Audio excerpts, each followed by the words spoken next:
want to do a self-learning module. They don't want to go read articles for hours online.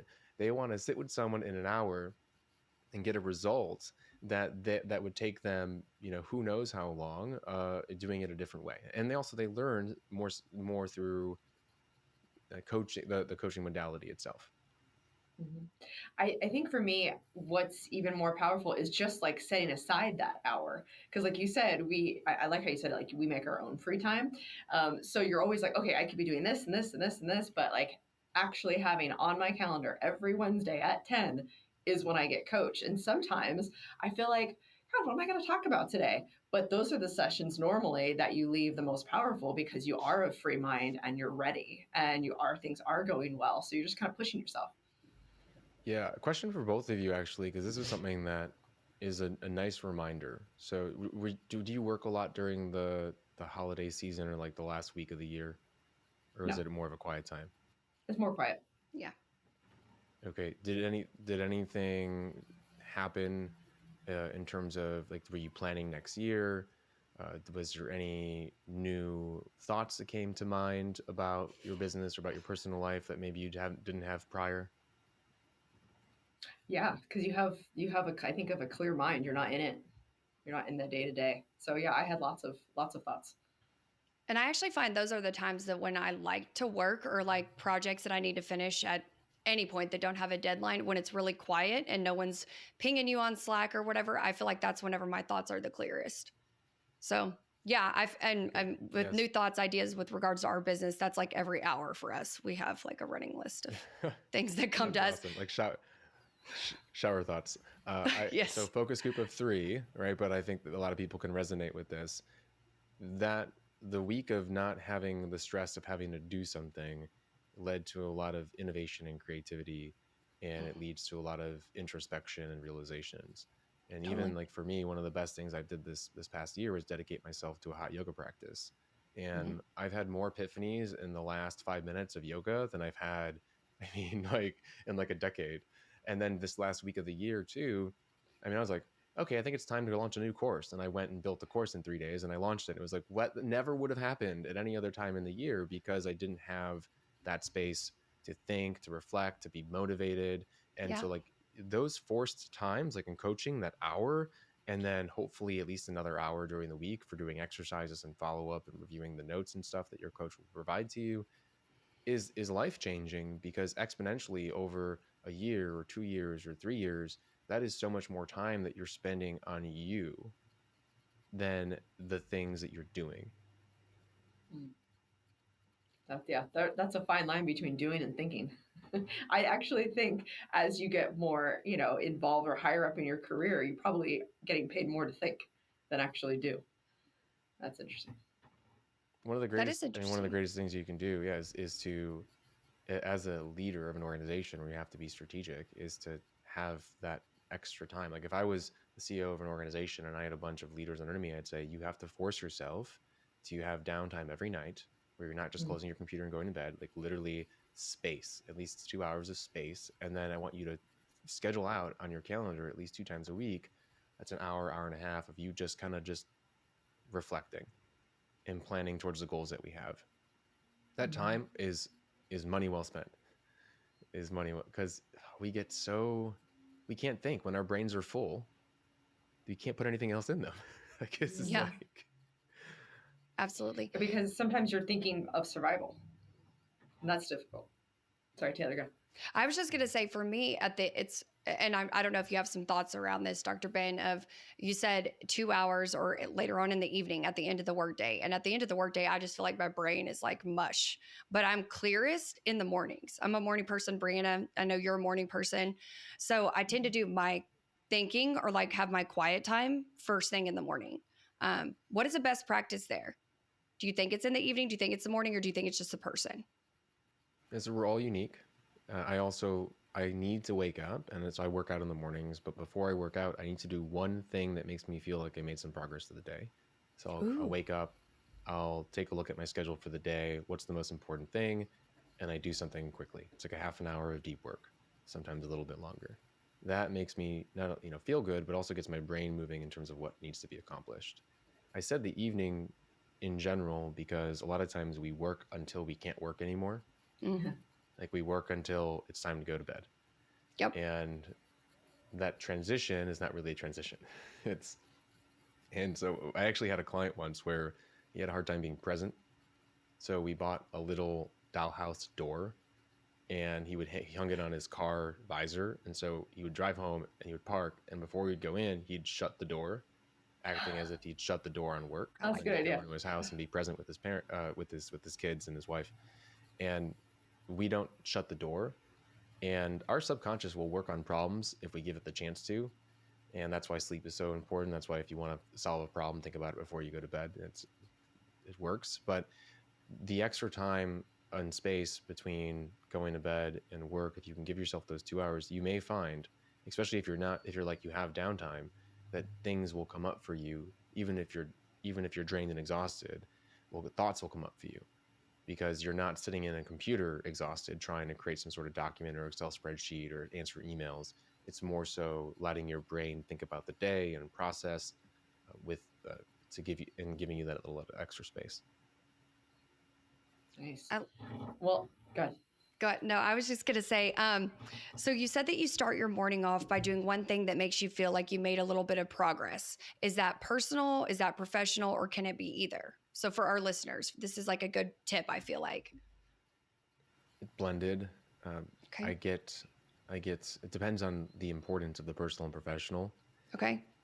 Now, the personal for me when I wake up is doing my knee exercises and going to the gym. So usually the work that I'm doing itself is professional. Got it. Sorry. I don't know if I could do any work before I work out. Now, keep in mind, I do work out very, very early, but irrelevant of the time, because I feel like during my workout, I will be spending all of my brain power thinking about work. I don't know if I can shut off between the 30 minutes and then the workout. That's interesting. I will try it. Except for me personally, if I don't do it, I'm thinking about work, checking my emails, and all Okay. that stuff. So I figured out what works for me. It's great. Close this door real quick, make sure I'm prepared for the day, feel a little bit accomplished, and then I can dive in and be present. Got it. Okay. So back to the actual, like, more of a theme of what this was about on how to develop, talent through coaching.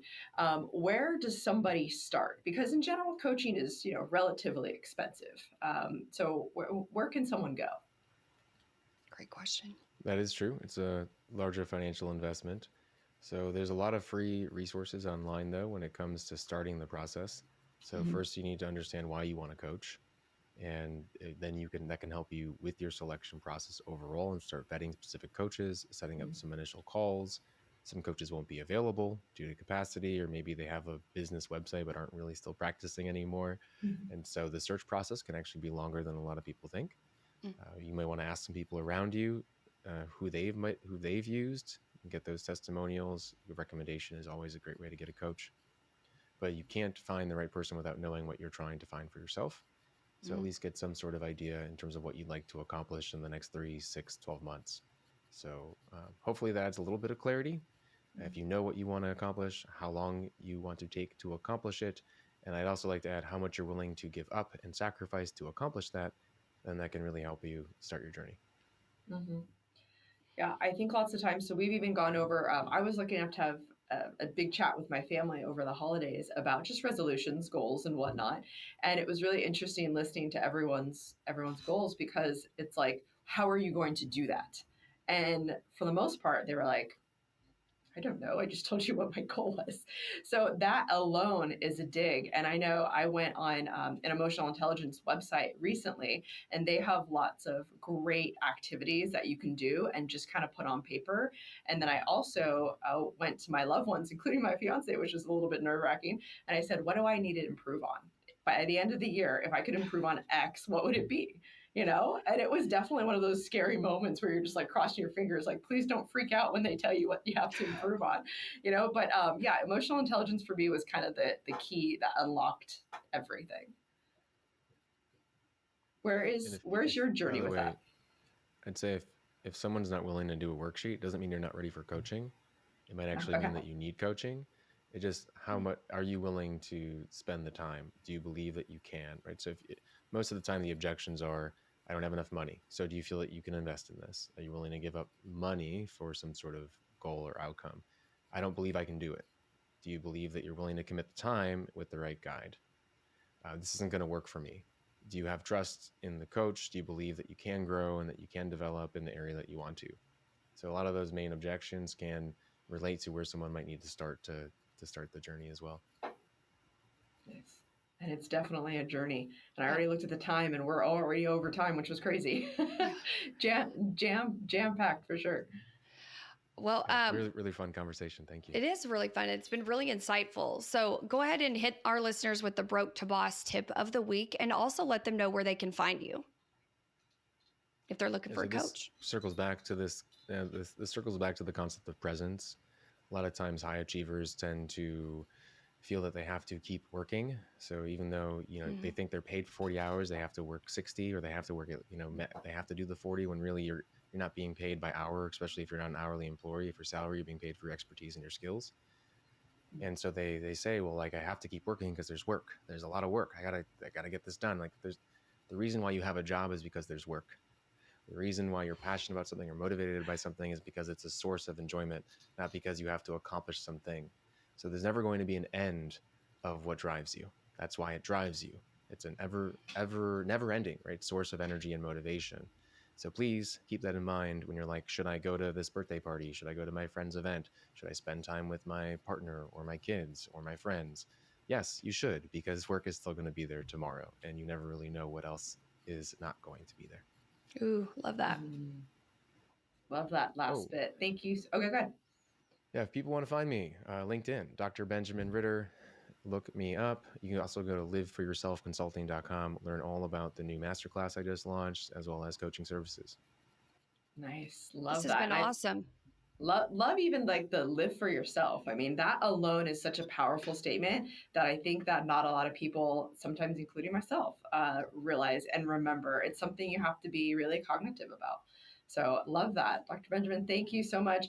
And, thank you everyone that listens to the Talent Takeover Unfiltered. I know our numbers have been blasting up, so thank you so much. And if you notice, we talk about all sorts of stuff, because career in general, it hits up here in the mind, and it hits the souls, and there's, different techniques that you can use.